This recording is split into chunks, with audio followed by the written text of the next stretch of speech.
Bonjour. Il est 8 heures du matin et nous sommes tous à l'heure ou presque. Rappelons-nous que nous sommes plusieurs centaines d'employés à utiliser quotidiennement des moyens informatiques indispensables pour le traitement de milliers de données.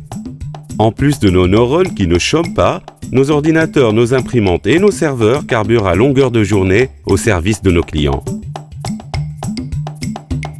Pour optimiser le traitement de toutes ces informations, nous nous astreignons à suivre certaines règles de bon fonctionnement, de confidentialité, de sécurité et d'éthique professionnelle qui sont à même de garantir une réputation irréprochable à notre personnel. Avec toutes ces machines, nous devons en faire un usage professionnel. Nous devons veiller à leur bon fonctionnement ainsi qu'à leur sécurité. Le principal garant de la sécurité est le mot de passe. Plus il est simple, plus nous sommes exposés.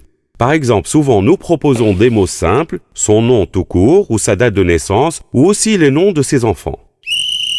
Ce n'est pas si simple. Un mot de passe doit être bien réfléchi. Je dis bien réfléchi. Il doit être compliqué et impossible à trouver. Exemple, les premières lettres des mots d'un proverbe peuvent faire un mot de passe robuste et facile à retenir.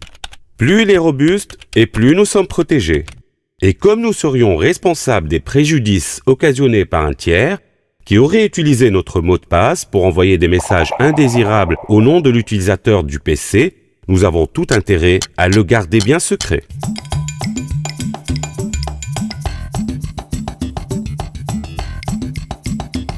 En plus, si on s'amuse à partager notre mot de passe, en cas de problème, les responsabilités ne peuvent plus être identifiées.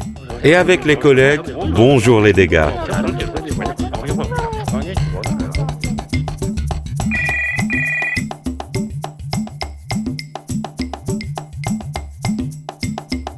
Entre des séances de travail et des rendez-vous, si nous devons temporairement quitter notre poste de travail, n'oublions pas de verrouiller la session de notre ordinateur et de fermer notre bureau afin d'éviter qu'un intrus ne puisse accéder à des informations confidentielles sur le PC ou à des documents laissés sur le bureau et les utiliser à mauvais escient.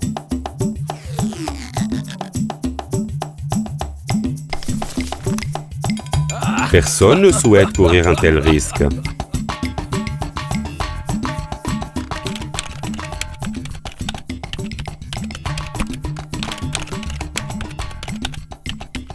Par ailleurs, en utilisant les outils des espaces communs comme les photocopieurs ou les imprimantes, de même en utilisant la salle de réunion ou autre espace commun, soyons sûrs de bien récupérer les documents confidentiels, imprimés ou utilisés, pour ne pas qu'ils tombent en de mauvaises mains.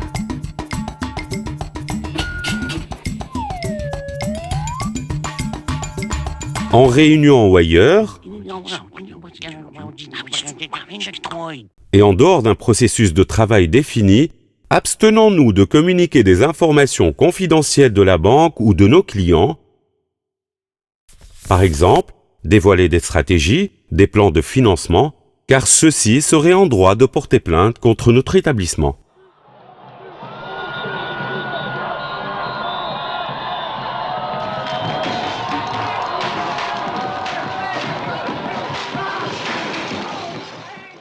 Nous sommes tous reliés les uns aux autres par le réseau informatique de notre établissement. C'est pour ça que nous devons nous efforcer d'utiliser cette ressource commune d'une manière réfléchie et responsable.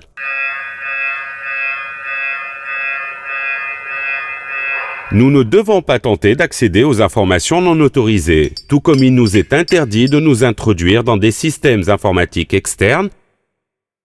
Exemple, un employé doué en informatique tente d'accéder d'une manière illicite au système d'une banque concurrente. Cette dernière porte plainte. Si nous téléchargeons des données, musique, vidéo, pour notre usage personnel, nous allons ralentir les connexions de nos collègues et ainsi les pénaliser dans leur travail. Ils ne seront pas vraiment contents.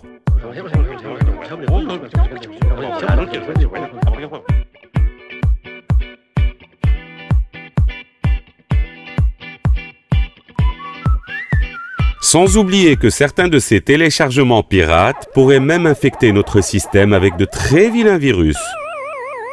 Et où serait le respect de la propriété intellectuelle et commerciale si nous téléchargeons ou accédons à des données d'une manière illégale?